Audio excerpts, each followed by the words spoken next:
Selamat datang di channel saya Serangga Gatal. Jangan lupa di subrek, like and share. Mimin doakan semoga kita sehat semua. Oke, kita mulai. Bahkan jika mereka tahu bahwa kekuatan bertarung Sui melawan langit, tetapi ketika mereka melihat bahwa Li Handeng, yang telah melangkah ke alam roh, langsung tersapu di bawah telapak tangan Sui, masih sulit bagi semua orang untuk tenang. Mereka semua menyaksikan adegan Sui membunuh Huan Shaoyou dan 9 roh jahat kuno lainnya di alam roh. Harus terbiasa dengan ini. Tetapi tidak ada yang mengira bahwa Li Handeng, hadiah terbaik di antara penyihir kontemporer, tidak akan mampu menghentikan bahkan telapak tangan Sui. Li Handeng jatuh beberapa meter jauhnya, pipinya yang tampan merah dan bengkak, rambutnya acak-acakan, dan darah dari sudut bibirnya tidak bisa berhenti mengalir, sangat malu. Sui, aku tidak punya keluhan denganmu, mengapa kamu memukulku? Li Handeng bangkit, sangat marah. Sui tidak menjawab, dan menamparnya lagi. Sangat buruk. Li Handeng berteriak marah, berusaha sekuat tenaga untuk melawan. Ledakan. Kelopak mata semua orang melompat. Berbeda dengan Yin dan Yang, Li Handeng yang sengaja dibuat menjijikkan. Ketika Sui membersihkan orang, dia tidak berbicara omong kosong sama sekali. Pada saat ini, Li Handeng terhuyung-huyung berdiri, wajahnya pucat, dia menyeka darah dari sudut bibirnya dengan keras, dan berkata, Sui, kenapa? Ledakan. Dengan telapak tangan lain, Li Handeng terbang keluar. Melihat Sui hendak menembak lagi, Li Handeng tidak tahan untuk tidak berteriak, cukup. Ledakan. Pemimpin generasi muda sekte Taois King Yi, seorang penyihir kontemporer yang pernah terkenal di seluruh dunia, ditampar dan terbang keluar lagi. Ketika dia jatuh ke tanah, Venus muncul di depan mata Li Handeng, dan dia tidak bisa menahan batuk seteguk darah. Semua orang tidak bisa membantu tetapi terlihat tak tertahankan. Sangat buruk. Di bawah tangan Sui, Li Handeng tak tertahankan seperti semut. Sui. Li Handeng menjadi pucat dan mendesis, aku. Ketika membicarakan hal ini, terjadilah adegan yang membuat orang tercengang, dan Li Handeng menundukkan kepalanya dan berkata dengan lesu, saya mengakuinya, saya minta maaf, saya seharusnya tidak berbicara sebelumnya, dan saya seharusnya tidak bersikap tidak sopan kepada saya. Gadis Xin Zhao. Namun, jika Anda memikirkannya, semua orang akan mengerti.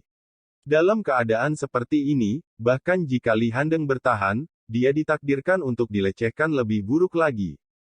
Wen Xin Zhao dan hati mereka gelap dan bersorak. Perilaku eksentrik, Yin dan Yang Li Handeng sebelumnya, membuat mereka sangat tertekan. Dan sekarang, melihat Li Handeng dibersihkan dengan sangat menyedihkan, rasanya seperti meminum semangkuk es asam plum di musim panas, belum lagi betapa nyamannya. Chen Lu Buddha, Chen Xing dan lainnya semua menjadi sangat serius.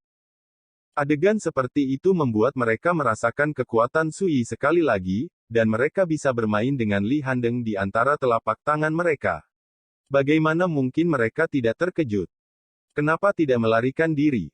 Sui akhirnya berbicara, matanya acuh tak acuh. Saya. Sui berkata, kamu sedikit pintar, tapi sayangnya kamu tidak benar, kamu hanya akan mengatakan benar dan salah, dan sulit untuk membuat masalah besar. Aku akan memberimu kesempatan. Pergi.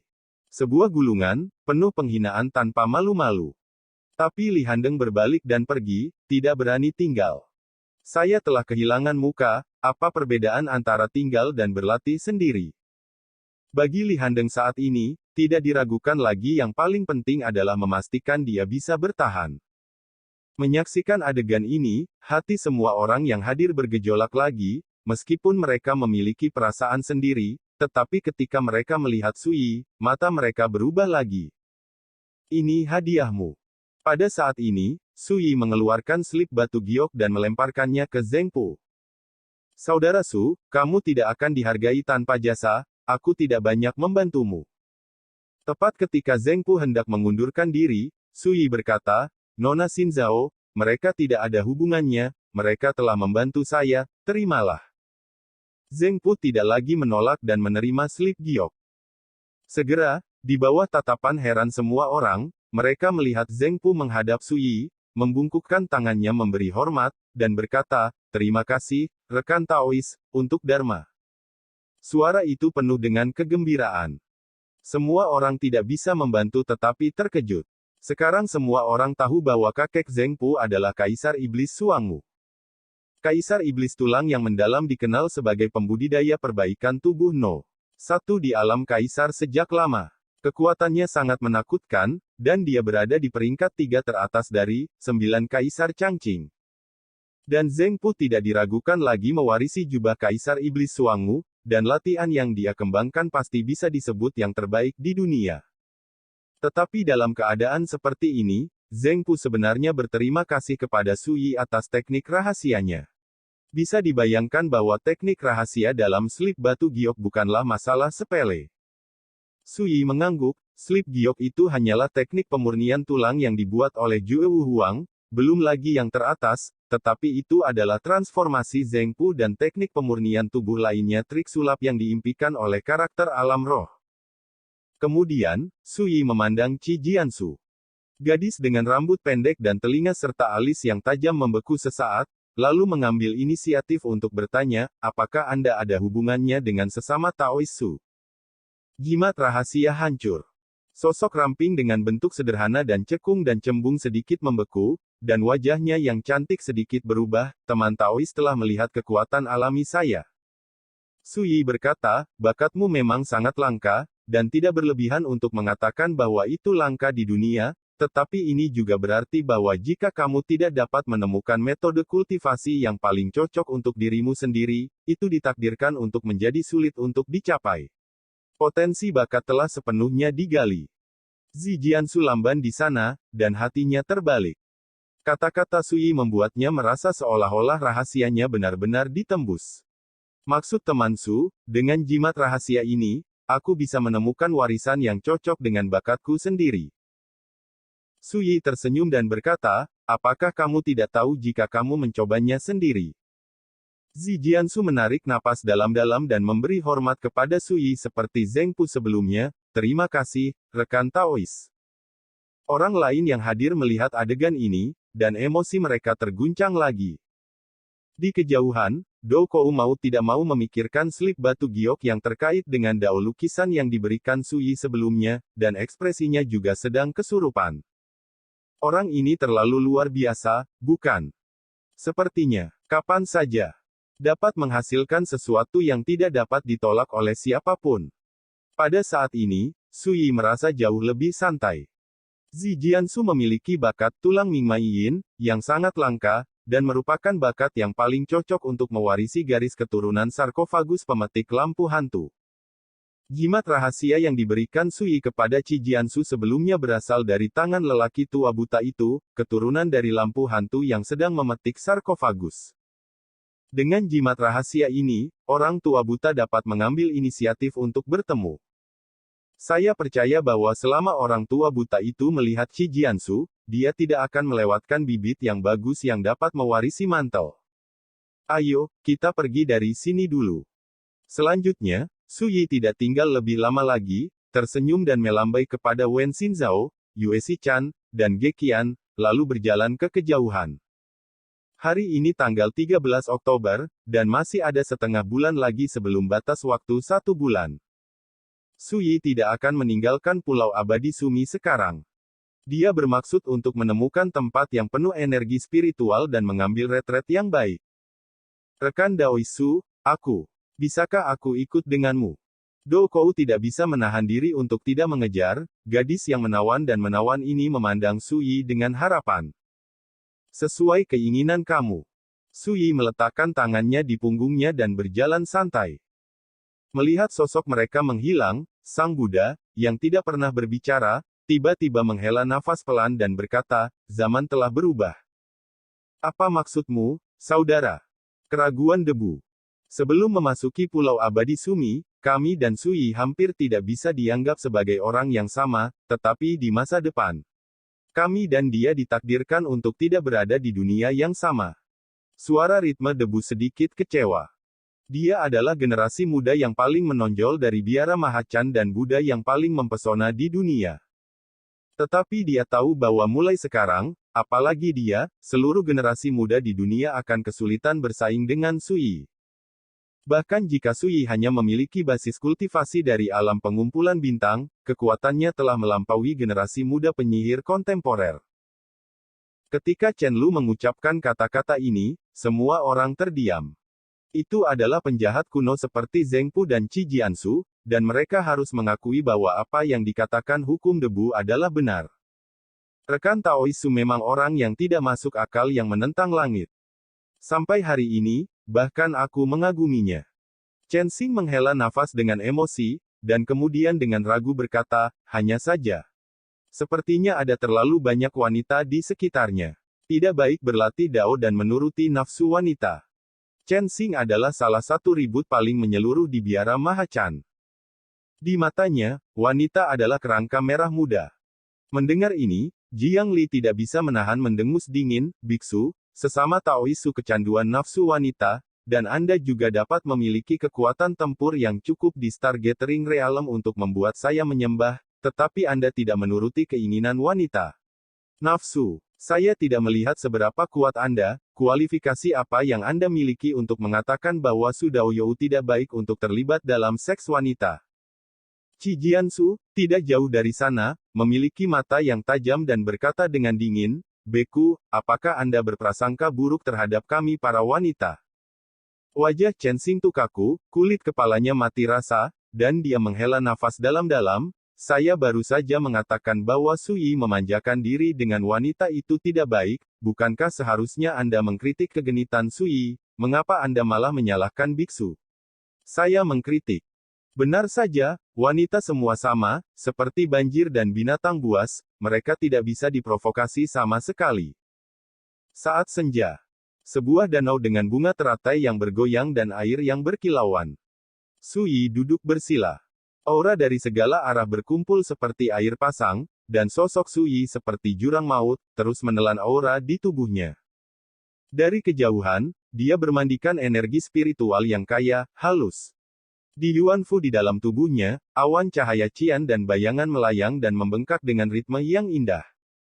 Benih biru. Saat berkultivasi, Anda hanya perlu menyimpan objek ilahi ini di tubuh Anda, dan Anda dapat mengumpulkan energi spiritual dari 10 arah dan menggunakannya untuk penggunaan Anda sendiri. Pencerahan, seperti negeri ajaib. Ini sama sekali tidak sebanding dengan batu spiritual dan budidaya obat spiritual. Sampai larut malam, Sui bangun dari meditasi. Menurut tingkat kemajuan ini, ketika saya meninggalkan Sumi Xiandao, kultivasi saya cukup untuk mencapai tahap tengah dari alam pengumpulan bintang, dan pemahaman tentang ritme matahari dan ritme guntur. Dan itu juga bisa mencapai titik kesempurnaan.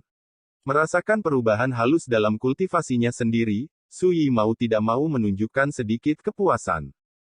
Di dunia luar, tidak diragukan lagi sulit untuk mencapai tujuan seperti itu dalam waktu sesingkat itu.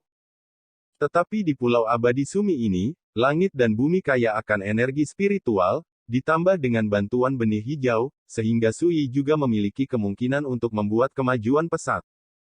Meskipun Sui tidak pernah peduli dengan kecepatan kultivasinya, akan lebih baik jika dia bisa menghemat banyak waktu sambil mengatur jalannya sendiri menuju kesempurnaan. Tak jauh dari situ, api unggun berkobar. Wen Xinzhao sedang berbicara dengan Do Kou dengan suara rendah. Di malam hari, cahaya api terpantul pada kedua wanita itu, memicu dua wanita cantik yang sama sekali berbeda. Bau hati, terlihat sederhana dan elegan, cerah dan cerdas.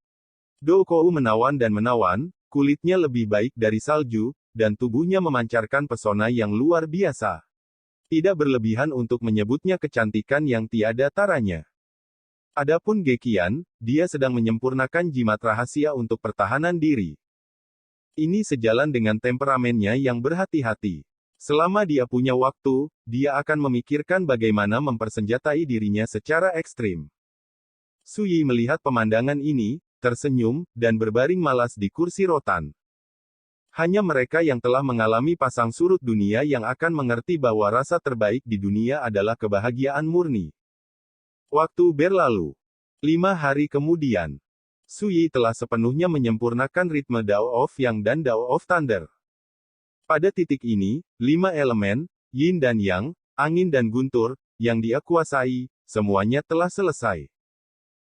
Di tanah liar Kyushu, ada banyak jenius tak tertandingi yang bisa dikatakan langka dalam 10.000 tahun. Tapi bagi Suyi, ini baru permulaan. Dengan kata lain, menguasai ketiga jenis Taoisme yang luar biasa ini adalah mempersiapkan diri untuk melangkah ke jalan spiritual. Pada saat itu, tiga jenis sajak Tao dapat ditempa dan digabungkan menjadi makna Tao yang disebut awal asli, yang jelas merupakan salah satu makna Tao tertinggi di jalan spiritual. Dan ketika di jalan spiritual, Anda dapat memahami dua Taoisme yang disebut Taiwei dan Hungsu masing-masing, maka Anda dapat mencapai transformasi tertinggi bersama dengan Taoisme asli, dan memadatkan makna yang sama sekali baru. Taoisme semacam ini adalah garis wawasan dan petunjuk pertama yang diperoleh Suyi dari rantai 9 lapis yang disegel oleh pedang 9 penjara di kehidupan sebelumnya, bernama Yuanji. Awal dari Yuan, ekstrim dari semangat, 10% dari Yuanji, Dao kembali ke Yuan. Tidak ada yang pernah memadatkan makna semacam ini di jalan spiritual. Bagi Suyi, memadatkan Taoisme Yuanji di jalan spiritual adalah tujuan besar yang harus ia capai.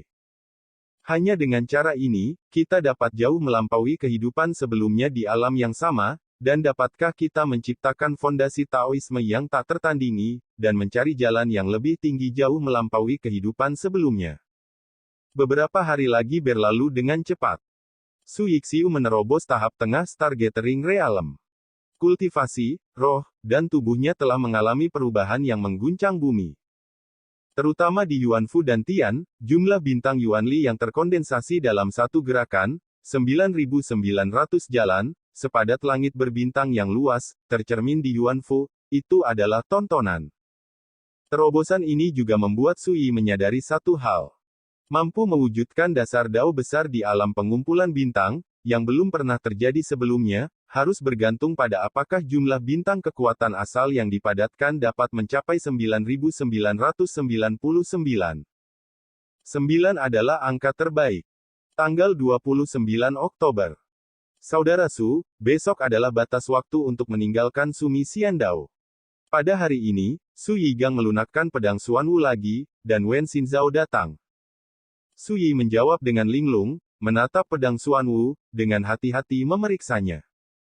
Hari-hari ini, Su Yi mengeluarkan banyak bahan spiritual langka, dan terus memberi makan pedang Xuanwu. Melalui penyempurnaan dekrit menelan, kualitas pedang Xuanwu telah meningkat pesat di masa lalu. Memotong. Tubuh pedang itu gelap seperti tinta dan misterius seperti langit malam. Sayangnya, pedang Xuanwu hanyalah harta di tingkat Yuandao, itu diukir dengan dekrit menelan, dan ada roh burung api hantu di dalamnya. Ketika Suyi melangkah ke tingkat spiritualitas, pedang ini juga sulit untuk menyesuaikan dengan caranya. Namun, Suyi punya rencana untuk waktu yang lama. Setelah dia melangkah ke tingkat spiritual, dia akan menganggap pedang Qingdu Dao sebagai embrio dan mencium pedang Xuanwu ke dalamnya. Dengan cara ini, pedang Qingdu Dao dapat disempurnakan menjadi harta spiritual milik kehidupannya saat ini. Saudara Su, saya telah berdiskusi dengan Suster Sichan. Setelah meninggalkan Pulau Abadi Sumi, apapun yang terjadi, saya akan berurusan dengan Anda bersama. Wen Xinzhao berkata dengan suara yang jelas, wajahnya yang cantik penuh dengan keseriusan. Su Yi tertegun sejenak, lalu mengalihkan pandangannya ke Xuan Wujian, dan bertanya dengan ragu, apa yang kamu khawatirkan? Reaksinya membuat Wen Xinzhao juga terkejut, dan mau tidak mau berkata, semua orang tahu sekarang bahwa selama mereka meninggalkan Pulau Abadi Sumi, berita bahwa Huan Shaoyou dan yang lainnya dibunuh oleh saudara Su pasti akan berakhir. Aku tidak bisa menyembunyikannya. Itu, ketika saatnya tiba, kekuatan kuno di belakang Huan Shaoyou dan yang lainnya pasti tidak akan menyerah. Sebelum dia bisa selesai berbicara, Su Yi tertawa terbahak-bahak dan menyela, ada beberapa hal kecil, mengapa kamu perlu mengkhawatirkannya? Hal kecil. Mata almond Wen Xinzhao melebar, Kakak Su. Kamu tidak khawatir tentang bahaya apapun. Su Yi memikirkannya dengan serius dan berkata, jangan khawatir. Setelah beberapa saat, gadis itu tiba-tiba tidak bisa menahan tawa, dan berkata, saya seharusnya mengharapkan bahwa, sebagai seorang pria dari saudara Su, saya tidak akan khawatir tentang hal-hal ini. Jika kamu peduli, kamu akan kacau. Sui juga tersenyum, lihat Nona Shichan, dia tidak pernah begitu khawatir. Wen Xinzhao mengedipkan matanya yang berair, tersenyum ringan, dan berkata, Saudara Su, kamu salah, jika kamu paling peduli padamu, itu pasti Sister Shichan, dia hanya saja aku selalu suka menyembunyikan pikiranku. Sui memandang Yue Shichan tanpa sadar, dan melihat gadis berbaju putih, berdiri di tepi danau, sedingin salju, halus seperti peri. Segera, Sui memandang Wen Xinzhao, yang berdiri di sampingnya, dan berkata dengan lembut, semua. Sangat bagus. Satu kalimat, hanya 3 kata, tapi Sui merasakannya. Dipedulikan dan diperhatikan secara alami adalah hal yang luar biasa. Hari berikutnya. Tanggal 30 Oktober. Sui dan rombongannya memutuskan untuk pergi. Rekan Taoisu, simpan 2 lukisan ini, dan buka lagi ketika tidak ada orang di sekitar. Saat akan segera berpisah, Dou Kou mendekat secara misterius dan menyerahkan kedua gulungan itu kepada Sui. Sui segera mengerti bahwa kedua lukisan ini dilukis oleh roh Dou Kou yang lain, dan segera menyimpannya. Selanjutnya, mereka tidak menunda lagi, mereka mengeluarkan jimat Sumeru dan termotivasi oleh kultivasi. Ada riak di ruang antara langit dan bumi. Dalam waktu singkat, sosok Sui dan yang lainnya menghilang begitu saja. Pada saat yang sama, adegan serupa juga dipentaskan di berbagai area Sumi Xiandao. Ini adalah hari terakhir operasi Sumi Xiandao. Tidak jauh dari meteorite Abyss, di depan altar teleportasi. Waktu berlalu, satu demi satu sosok kembali dari Sumi Xiandao. Ketika Sui dan yang lainnya kembali, Zheng Pu, Qi Jiansu, Fouzi Chenlu, Jiang Li, Yuan Shu, dan karakter lainnya sudah menunggu di sana. Sampai lama, Wang Jiu, yang telah menjaga di depan altar teleportasi selama sebulan, menghitung jumlah orang, dan tidak bisa tidak bertanya-tanya, mengapa kalian? Rekan Taois tidak tahu apa-apa, Huan Shaoyou dan yang lainnya semuanya telah mati dan tidak akan pernah kembali. Fouzi Chenlu membuka mulutnya, suaranya tenang, dan dia secara singkat menyatakan pertempuran yang terjadi di Daotian Dautai. Begitu kata-kata ini keluar, semua orang di lapangan memandang Sui tanpa sadar. Hati Wang Jiu berjatuhan, dan dia hampir tercengang. Segera, dia menyadari ada sesuatu yang salah dan berkata, Yan Jingyun, Jing Lingzhen, Dong Guoyun, dan Rancong masih hilang. Mereka, apakah mereka sudah menderita? Melihat ini, Feng Zi yang tidak jauh dari situ berkata dengan sungguh-sungguh, Dong Guoyun dan Rancong telah meninggal, jadi tidak perlu menunggu mereka.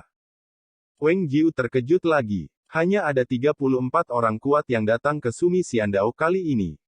Kini, ada sebanyak 11 orang yang dipastikan meninggal dunia. Ini benar-benar di luar dugaan Wang Jiu, bagaimana dia bisa tenang. Setelah beberapa saat, Wang Jiu menarik napas dalam-dalam dan berkata, lalu, bagaimana dengan Yan Jingyun dan Jing Lingzhen? Orang lain yang hadir saling memandang, semua bingung. Wang Jiu merenung, kalau begitu tunggu sebentar lagi, saya percaya bahwa selama mereka masih hidup, mereka pasti akan kembali dari Sumi Xiandao hari ini. Jangan menunggu, mereka tidak akan kembali. Sui tiba-tiba berkata, dia tidak sabar dan tidak ingin membuang waktu menunggu. Semua orang sepertinya menyadari sesuatu, dan ekspresi mereka berubah. Mungkinkah? Wang Jiu menelan ludah dan menatap Sui. Sui meremehkan untuk berbohong tentang masalah sepele ini, berkata dengan santai, aku membunuhnya. 3 kata ringan dan berkibar, tetapi tidak kurang dari guntur di tanah, mengejutkan semua orang. Apa yang tidak diharapkan orang adalah bahwa Sui tidak menutupi sama sekali, dia jujur, dan dia mengakuinya secara alami, seolah-olah dia tidak peduli sama sekali, konsekuensi serius apa yang akan terjadi. Sekian dulu update-annya, tunggu lanjutannya di channel saya Serangga Gatal, di subscribe ya guys.